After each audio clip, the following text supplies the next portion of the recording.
Comment bien débuter Genshin en 2026? Je suis moi-même une nouvelle joueuse, j'ai commencé il y a quelques mois, genre je dirais 2-3 mois grand maximum. Je suis déjà à R52 je crois, 53 ou 54, dans les 50. Donc là le but c'est de vous montrer ce qu'on m'a appris moi et ce que j'ai fait du coup en tant que débutante. Donc c'est parti. Alors je dirais qu'en tout premier, ce qui est bien à faire c'est de se concentrer vraiment sur une team, deux teams grand max. C'est-à-dire une team que vous savez que vous allez faire des dégâts et une team où vous pouvez un petit peu explorer de l'arc, des épées, etc. Je trouve que c'est bien d'avoir les deux, c'est un bon compromis. Et surtout au début, ne touchez pas aux artefacts. Enfin, quand je dis ne touchez pas aux artefacts, c'est surtout n'allez pas farm les artefacts parce que là où ça va être intéressant, c'est d'aller chercher les artefacts 5 étoiles. Et ça, ils sont débloqués à partir du niveau 45. Mais on y reviendra plus tard. Donc, par exemple, moi, je vais vous montrer, j'ai pour l'instant ces persos-là, donc Durin, Bennett, etc. Je vais pas tous les citer, mais globalement, c'est mes persos. Je me rappelle plus exactement des persos qu'on a au tout début. On a notre voyageuse, bien évidemment. Je sais que j'ai eu Amber très rapidement. Ensuite, Noël, parce que le jeu va faire que vous allez certainement mettre des vœux pour la bannière de Noël. D'ailleurs, je n'ai mis qu'une seule fois et du coup, je l'ai toujours. Elle ne veut pas partir, mais j'ai pas envie de remettre des vœux là-dedans. Et après, vous débloquez des personnages au fur et à mesure. Par exemple, Channing, je l'ai débloqué avec un truc que je vais vous montrer juste après. Coley aussi. Et tous les autres, ça a été des poules où je sais plus exactement comment je les ai gagnés. Vous avez une équipe de base, donc ce qui est bien, c'est de les monter parce que dans tous les cas, vous allez avoir besoin de vos teams pour monter un petit peu. Et après, au fur et à mesure, vous allez débloquer des personnages. Par exemple, je vais vous montrer moi mon équipe. Donc là, l'équipe avec laquelle je joue actuellement, c'est Durin, Bennett, Lisa, Barbara. Bon, cette team, elle est un peu particulière, c'est pour aller faire un boss pour pouvoir augmenter Durin, Bennett, etc. les personnages feu. Mais souvent, par exemple, ça peut m'arriver aussi de jouer Tignari qui est Dendro et qui est avec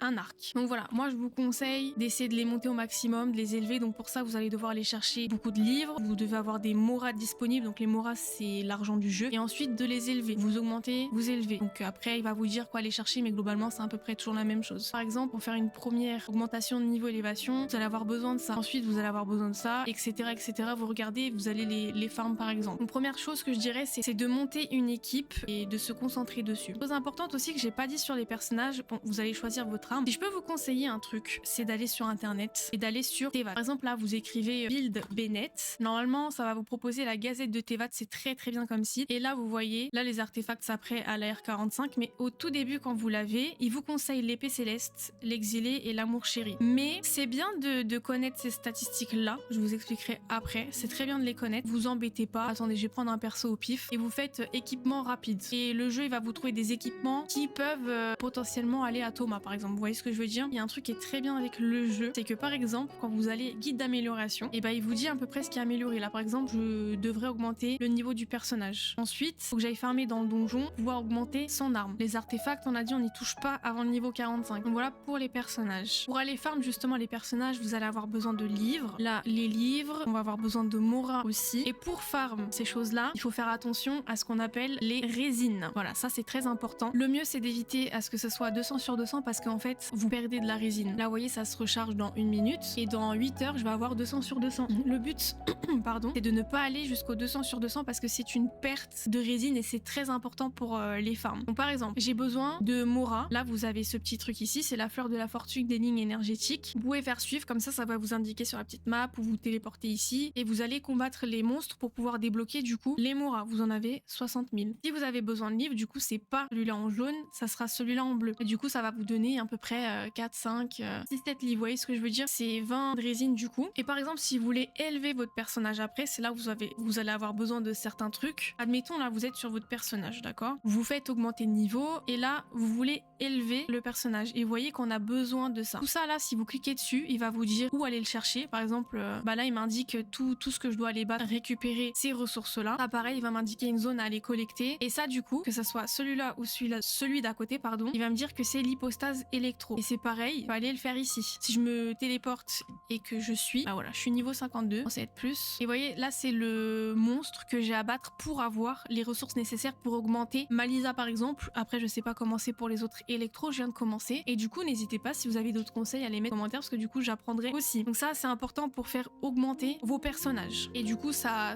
répond à la question des résines. Ne les laissez surtout pas atteindre les 200 sur 200 parce que c'est une énorme perte. Si vous n'avez pas forcément envie de combattre des boss ou que vous n'avez pas un ami pour venir vous aider parce que vous pouvez vous faire aider par un ami parce que je comprends au début, c'est chiant. Bah faites soit les moras, soit les livres, c'est très important. Vous en aurez besoin et à un moment donné, vous allez manquer de ressources. Croyez-moi. Ça, les résines condensées, je peux vous expliquer très rapidement, mais au début, vous prenez pas la tête avec ça. Ce qui va être intéressant, c'est de les faire à partir du moment où vous allez être niveau 45 pour les artefacts justement également parce que ça va vous donner 3 fois plus de butin, il me semble, si je ne dis pas de bêtises. Donc ça, c'est à part. De toute façon, quand vous allez monter en niveau, vous allez comprendre, mais ça, vous en occupez pas. Et surtout, dans le jeu, vous allez gagner ce qu'on appelle des résines fragiles. Ne les utilisez pas avant le niveau 45 aussi. En fait, ça va vous donner 62 résines originelles quand vous en avez besoin. Là, par exemple, là, j'ai 140. Si je veux avoir 200 sur 200, je prends une résine originelle et j'ai mes 200 sur 200. Ça va me donner 62 résines à chaque fois. Mais ça, vous n'y touchez pas avant le niveau 45. Et si ça se passe bien comme moi, il me semble que quand j'ai passé niveau 45, j'avais genre une quarantaine de résines originelles, ce qui m'a bien aidé pour farm les artefacts de Durin justement. Donc ça, vous n'y touchez pas avant le niveau 45, que ce soit résine condensée, résine originelle, pas touche avant le niveau 45. Occupez-vous d'aller chercher des livres, des moras, de faire vos boss parce que les boss c'est 42 résines, c'est pas 20, c'est 40. Donc pensez-y. Ensuite pour les primogèmes, c'est très long à farm les primogèmes, donc pensez bien à faire vos quêtes quotidiennes. Voilà, les quêtes quotidiennes c'est ça. Ça va vous donner 40 primogèmes quotidiennement. Il me semble que quand vous allez voir Catherine après pour récupérer vos récompenses d'avoir fait ces quêtes justement, vous en avez 20 supplémentaires si je dis pas de bêtises. Pensez à faire les quêtes du monde, vous voyez, vous gagnez 50 en faisant celle-ci, celle-là vous en gagnez 40. C'est très long mais faites-le.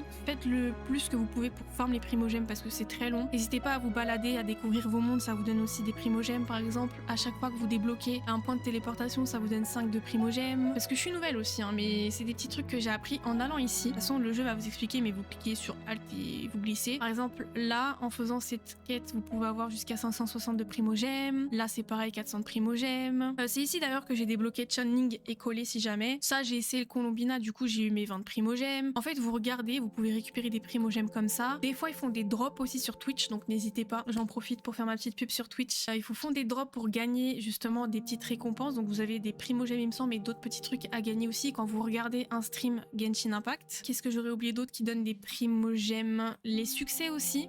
Vous pouvez regarder ce qu'il y a à faire pour débloquer du coup ces primogèmes là. Donc vous voyez, il vous dit un peu obtenez la maîtrise de l'élément dendro, etc., etc.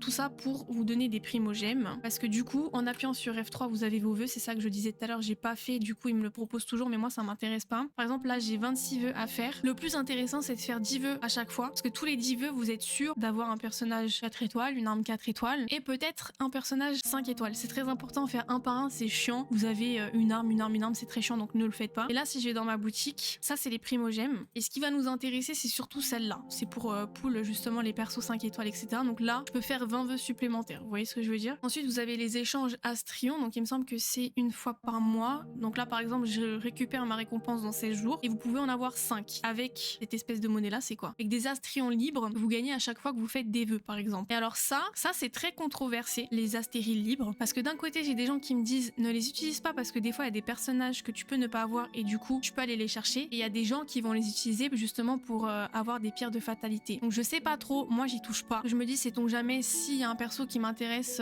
Ça c'est pour les vœux, les primos.